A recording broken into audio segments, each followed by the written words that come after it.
योगी model पर चली हिमाचल में कांग्रेस सरकार। जिस तरीके से उत्तर प्रदेश में भी वहाँ पर भी जो रेडी फड़ी वाले हैं खास करके उनके लिए ये मैंडेटरी किया गया है कि वहाँ पर जो है आपको अपना उसमें नाम और आईडी लगाना होगा। तो हमने भी इसको यहाँ पर पूरी मजबूती से लागू करने का निर्णय किया है। विक्रमादित्य जी ने जो स्टेटमेंट दी है उसमें बड़ी सीरियस बात एक बात है कि उन्होंने उस बात का जिक्र किया जिसके सिलसिले में हमने काम करना शुरू किया हमारी सरकार। मंत्री विक्रमादित्य के फैसले पर कांग्रेस में गदर। हिमाचल की सरकार के इस फैसले से मैं सहमत नहीं और हिमाचल की सरकार ऐसा कर रही है तो वो सरकार में रहने लायक है कि नहीं उस पर प्रश्न लगेगा। उसको यूपी से तुलना करने कोई मतलब ही नहीं। कोई यहाँ ये थोड़ा कि फोटो लगा के और सामने रखा जाएगा कि डिस्प्ले किया जाएगा कि दिखाया जाएगा कि ये फला की दुकान ये ढिका दुकान। हिमाचल टू दिल्ली इंडी गठबंधन में बड़ी खलबली। अगर हिमाचल में धर्म के आधार पे कोई चीज है तो उसका भी विरोध होगा, फिर कोई किसी भी दल का समर्थन नहीं किया जाएगा। नेम प्लेट वाले फैसले पर हाईकमान की फटकार। तो फैसले से यू टर्न मारकर खड़ी हुई सुक्खू सरकार। हिमाचल प्रदेश में सुबह एक फैसले का ऐलान हुआ, शाम होते होते इस पर पूर्ण विराम हुआ। पहले वो ऐलान सुनिए जो हिमाचल के शहरी विकास मंत्री विक्रमादित्य सिंह ने किया था। जिस तरीके से उत्तर प्रदेश में भी वहाँ पर भी जो रेडी फड़ी वाले हैं खास करके उनके लिए ये मैंडेटरी किया गया है कि वहाँ पर जो है आपको अपना उसमें नाम और आईडी लगाना होगा। तो हमने भी इसको यहाँ पर पूरी मजबूती से लागू करने का निर्णय किया है कि जो भी अपना दुकान चला रहा है, रेडी फड़ी चला रहा है, उसको अपना आईडी, अपना क्लियर आइडेंटिफिकेशन उसमें करना होगा। वैसे भी क्योंकि अब ये स्ट्रीट वेंडिंग कमेटी बन चुकी है तो उससे आईडी दिया जाएगा और वो उनको डिस्प्ले करना पड़ेगा ताकि आने वाले समय में कोई भी अगर ऐसी कोई समस्या आती है, कोई प्रॉब्लम आती है तो पारदर्शिता से इस पे कार्रवाई जो है वो करवाई जा सके। तो मंत्री विक्रमादित्य सिंह की तरफ से अपने ऐलान में जो बातें स्पष्ट तौर पर कही गई वो ये कि हिमाचल प्रदेश में खाने पीने के स्टॉल्स आईडी दिखाएंगे, उनके ओनर्स को साफ साफ पहचान बतानी होगी, दुकानों पर आईडी डिस्प्ले करनी होगी, समस्याओं के निपटारे में इससे मदद मिलेगी और पारदर्शिता से कार्रवाई की जा सकेगी। वेंडर्स को अपनी पहचान बताने का सिर्फ ऐलान भर नहीं किया गया था, सोशल मीडिया पर विक्रमादित्य सिंह ने यह फैसला सरेआम कर दिया था। सबसे ज्यादा हैरान करने वाली बात यह रही कि हिमाचल के मंत्री विक्रमादित्य सिंह की सोशल मीडिया पोस्ट में यूपी के सीएम योगी आदित्यनाथ की तस्वीर के साथ लगी खबर थी। सवाल उठे कि क्या कांग्रेस की हिमाचल सरकार योगी मॉडल को अपना चुकी है? क्या कांग्रेस को समझ आ गया है कि अराजक तत्वों से योगी मॉडल ही बचाएगा? नतीजा ये हुआ कि कांग्रेस के भीतर ही फैसले पर बवाल मच गया, विवाद बढ़ा तो विक्रमादित्य सिंह ने सोशल मीडिया पोस्ट से योगी की फोटो वाली खबर हटा दी। कांग्रेस के भीतर ही हिमाचल प्रदेश के मंत्री विक्रमादित्य सिंह के इस ऐलान के बाद विरोध के स्वर फूट पड़े। हिमाचल की सरकार के इस फैसले से मैं सहमत नहीं।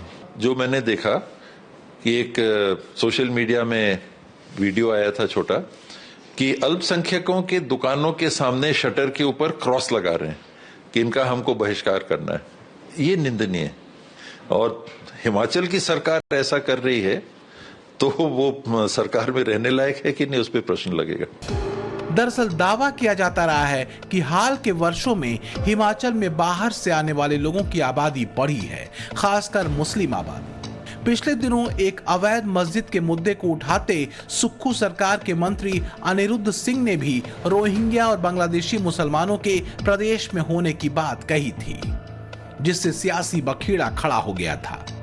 ओवैसी ने तो यहां तक पूछ लिया था कि हिमाचल में कांग्रेस की सरकार है या फिर बीजेपी की। कैसी स्थिति उत्पन्न हो रही है प्रदेश में? जो रोज नए लोग आ रहे हैं, जमात वाले आ रहे हैं, कहीं आ रहे हैं जिनका अता पता ही कोई नहीं। क्या ये रोहिंग्या मुसलमान है? मैं खुद अध्यक्ष महोदय एक दो जनों को जानता हूं जो बांग्लादेश से आए हैं, उसकी वेरिफिकेशन होनी चाहिए। 190 लोग हैं जो रजिस्टर्ड है, तो 1900 कैसे हो गए सर?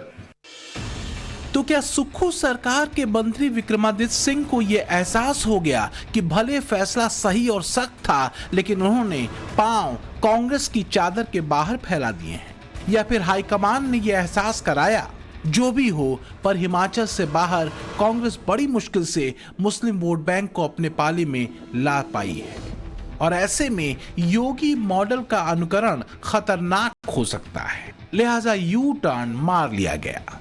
विक्रमादित्य जी ने जो स्टेटमेंट दी है उसमें बड़ी सीधी एक बात है कि उन्होंने उस बात का जिक्र किया जिसके सिलसिले में हमने काम करना शुरू किया था हमारी सरकार ने, यानी कि हिमाचल ऐसा प्रदेश है जहां आसानी से किसी आदमी को जो बाहर से आता है उसको पहचाना जाता कि हिमाचल का नहीं है। जब हिमाचल के वो लोग नहीं हैं, बाहर के भी हैं, हमें कोई आपत्ति नहीं, लेकिन सिर्फ एक बात को लेकर के हिमाचल में आकर के अपनी पहचान को क्यों वो छुपाने की कोशिश कर रहे हैं। हमने शुरुआत की थी रजिस्ट्रेशन होना चाहिए, वेरिफिकेशन होना चाहिए। इसमें यूपी का या योगी जी से इसका कोई लेना देना नहीं है। हिमाचल प्रदेश एक अलग प्रांत है, हिमाचल प्रदेश के अलग मसले हैं, हिमाचल प्रदेश के लोगों के अलग मुद्दे हैं। इसका और किसी राज्य से या और किसी राज्य के किसी रूल से कोई लेना देना नहीं है। This is particularly for Himachal Pradesh and in the interest of the people of Himachal Pradesh. भले विक्रमादित्य सिंह लाख सफाई दें, लेकिन तीर कमान से निकल चुका था, क्योंकि उन्होंने खुद अपनी पोस्ट में योगी के उस फैसले वाली खबर को लगाया था जिसमें योगी ने कुछ दिनों पहले यूपी में खान पान की दुकानों पर संचालक, प्रोपराइटर, मैनेजर सबका नाम और पता लिखा जाना अनिवार्य किया था। योगी आदित्यनाथ ने कैबिनेट की बैठक में ये निर्देश दिए थे कि होटल, ढाबों, रेस्टोरेंट और खान पान के तमाम प्रतिष्ठानों की जांच होगी, वहां काम करने वाले हर कर्मचारी का पुलिस वेरिफिकेशन होगा, होटल में सफाई मानकों का पालन करना जरूरी होगा, खान पान की चीजों की शुद्धता, पवित्रता सुनिश्चित करने के लिए खाद्य सुरक्षा एवं मानक अधिनियम में आवश्यक संशोधन का निर्देश भी दिया गया। खान पान के दुकानों पर संचालक, प्रोपराइटर, मैनेजर सबका नाम और पता दोनों लगाना अनिवार्य होगा। शेफ हो या वेटर, सबको मास्क और ग्लव्स लगाना जरूरी होगा। इतना ही नहीं, होटल और रेस्टोरेंट्स में सीसीटीवी लगाना भी जरूरी होगा। बेधर्मी लोगों को अपने खुद बेधर्मी हैं, उनको बेधर्मी बना रहे हैं।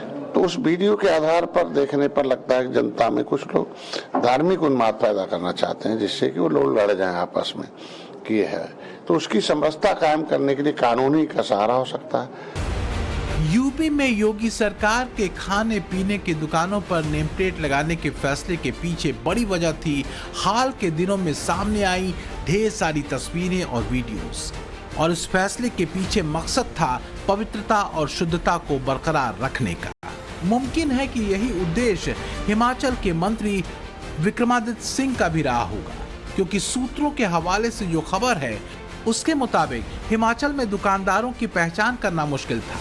लोगों की आशंकाएं सामने आ रही थी, सरकार को लगातार शिकायतें मिल रही थी, खाने पीने की शुद्धता को लेकर भी संशय था और समस्याओं के निपटारे के लिए फैसले का दबाव था। सबसे खास बात यह है कि शहरी विकास मंत्री विक्रमादित्य सिंह के बयान से खुद हिमाचल सरकार ने किनारा कर लिया है। कांग्रेस सरकार ने कहा कि रेहड़ी पटरी वालों के लिए नेम प्लेट समेत अन्य सुझावों पर कैबिनेट विचार करेगी। अभी कोई निर्णय नहीं लिया गया है। एक तो वेंडरों की पहचान वाली नेम प्लेट लगाने का योगी मॉडल, दूसरा वोट बैंक के भड़क कर दूर छिटक जाने का खतरा। कांग्रेस ने मूल्यांकन जल्दी से किया और सुक्खू सरकार की तरफ से सफाई दे दी गई। हिमाचल प्रदेश सरकार के प्रवक्ता ने बताया कि स्ट्रीट वेंडर्स पॉलिसी के बारे में समाज के अलग अलग वर्गों से सुझाव मिले हैं। इस मामले के हर पहलू पर संवेदनशीलता के साथ विचार किया जा रहा है। अब सवाल नौ मन तेल होने का है, लेकिन एक बात तो शीशे की तरह साफ हो चुकी है कि हिमाचल के लोगों की जो अपेक्षाएं और चिंताएं हैं उसके लिए योगी मॉडल ज्यादा मुफीद है। कम से कम विक्रमादित्य सिंह के फैसले और पोस्ट ने ये संकेत तो दे ही दिया। थूकने की शिकायतें, पैसा मिलाने की शिकायतें, अन्य अन्य तरह की घटनाओं की भी शिकायत लगातार आपको देखने को मिल रही है। उसी के दृष्टिगत लोक हित में, जनहित में, समाज की समरसता के हित में ये निर्णय जो लिया गया उत्तर प्रदेश की सरकार के द्वारा, उसका स्वागत हिमाचल के द्वारा करने का काम किया गया। उसको यूपी से तुलना करने कोई मतलब ही नहीं। कोई यहाँ ये थोड़ा कि फोटो लगा के और सामने रखा जाएगा, कि डिस्प्ले किया जाएगा, कि दिखाया जाएगा कि ये फला की दुकान, ये ढिका दुकान। उनको वो वितरित किए जाएंगे लाइसेंस उस जगह का, सिर्फ इतना ही है।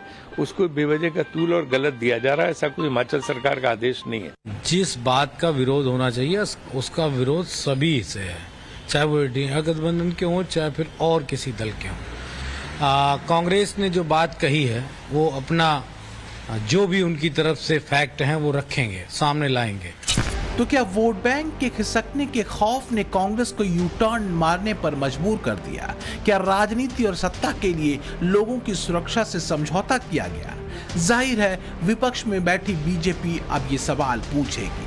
हालांकि प्रदेश सरकार का दावा है कि स्ट्रीट वेंडर से संबंधित मुद्दों का समाधान करने के लिए वो प्रतिबद्ध है। इस बारे में फैसला लेने से पहले सभी सुझावों पर संवेदनशीलता से विचार किया जाएगा। अब सवाल यह है कि वेंडर्स को नेम प्लेट लगाए जाने के आदेश पर क्या हिमाचल सरकार के भीतर ही एक राय नहीं है, या फिर आलाकमान के हस्तक्षेप के बाद फैसले में बदलाव किया गया? क्योंकि विक्रमादित्य सिंह ने तो बाकायदा सीएम योगी के फैसले की तर्ज पर हिमाचल में वेंडर्स को अनिवार्य रूप से नेम प्लेट लगाने का ऐलान किया था। तो क्या कांग्रेस के भीतर से उठी आवाजों और वोट बैंक के खिसकने के डर से कांग्रेस ने पलटी मार दी? ब्यूरो रिपोर्ट, टाइम्स नाउ, नव भारत।